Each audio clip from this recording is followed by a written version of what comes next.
Good morning জানিয়ে আবার চলে এলাম আমার একটা নিউ ব্লগ নিয়ে এবং আমার সব প্রিয় বন্ধুদের সামনে হাজির হলাম। আশা করি তোমরা সবাই খুব খুব ভালো আছো, আমিও ভালো আছি। যাক, তোমাদেরকে দিনের শুরুটা করি একটু হেলদি আর টেস্টি খাবার দিয়ে। কড়াইয়ের মধ্যে এক টুকরো বাটার দিয়ে দিলাম, দেখতেই পেয়েছো। তারপরে ব্রোকলি, বাঁধাকপি, গাজর, বিন, তোমাদের যদি ভালো লাগে তোমরা এর সাথে সুইট কর্ন, ক্যাপসিকাম, তোমাদের যা ভালো লাগার জিনিস সেগুলো তোমরা কিন্তু অ্যাড করতে পারো, তবে সেটা কিন্তু আলু ছাড়া। আমিও এখানে দেখো সুইট কর্ন অ্যাড করে দিয়েছি। ওপর থেকে একটু নুন দিয়ে দিলাম পরিমাণ মতন। তুমি যতটুকু খাবে সেই পরিমাণ মতনই কিন্তু নুন অ্যাড করবে। এবার একটু নেড়ে চেড়ে বেশ কিছুক্ষণের জন্য ঢাকা দিয়ে রেখে দেব। তরকারিটা কিন্তু আস্তে আস্তে নরম হয়ে সুন্দরভাবে কিন্তু একদম রেডি হয়ে যাবে। তরকারি বলবো না, এটাকে সটে বলে অ্যাকচুয়ালি, তাই আমিও এটাকে সটেই বলি। ঢাকনাটা তুলে দিলাম। তুলে দেওয়ার পর আবার একটু বেশ কিছুক্ষণ সুন্দর করে নেড়ে নিচ্ছি। আচ্ছা বন্ধুরা, তোমাদের কেমন লাগছে আমার ব্লগগুলো অবশ্যই বলো।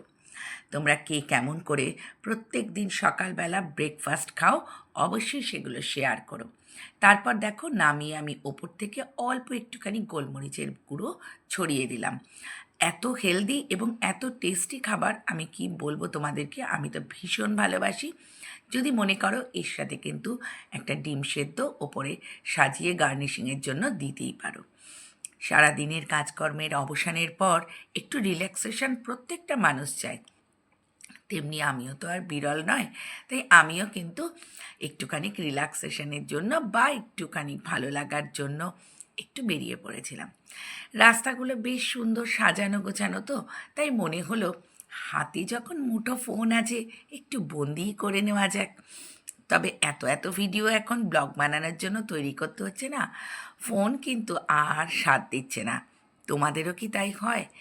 এডিটিং, তারপর আবার সেগুলোকে তোমার পোস্ট করা, তারপর আবার কত ছবি পেন্ডিং হয়ে থাকছে, কিন্তু ফোন মশাই বলছে আমি কিন্তু অবসর অবসর নেব এবার, আর আমি আর পারছি না। যাক, বলতে বলতে আমার এই প্রিয় জায়গাটায় চলে এলাম।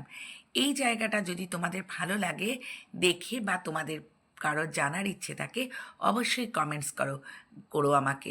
বিশ্বাস করো, সন্ধ্যের টাইমটা পরিবারের সঙ্গে কাটাতে দুর্দান্ত লাগবে তোমাদের। যেমন এখানকার অ্যাম্বিয়েন্স, যেমন এখানকার ফুড হাবস, যেমন এখানকার ওয়েদারটা, সব মিলিয়ে মিশিয়ে পরিবেশটা কিন্তু দুর্দান্ত। আর আমিও এখানটায় বারবার কিন্তু আসি ছুটে আমার ভালো লাগার জন্য। তারপর একটা হোয়াইট পাস্তা আর আমি একটু রোল এই যে খেয়ে নিলাম।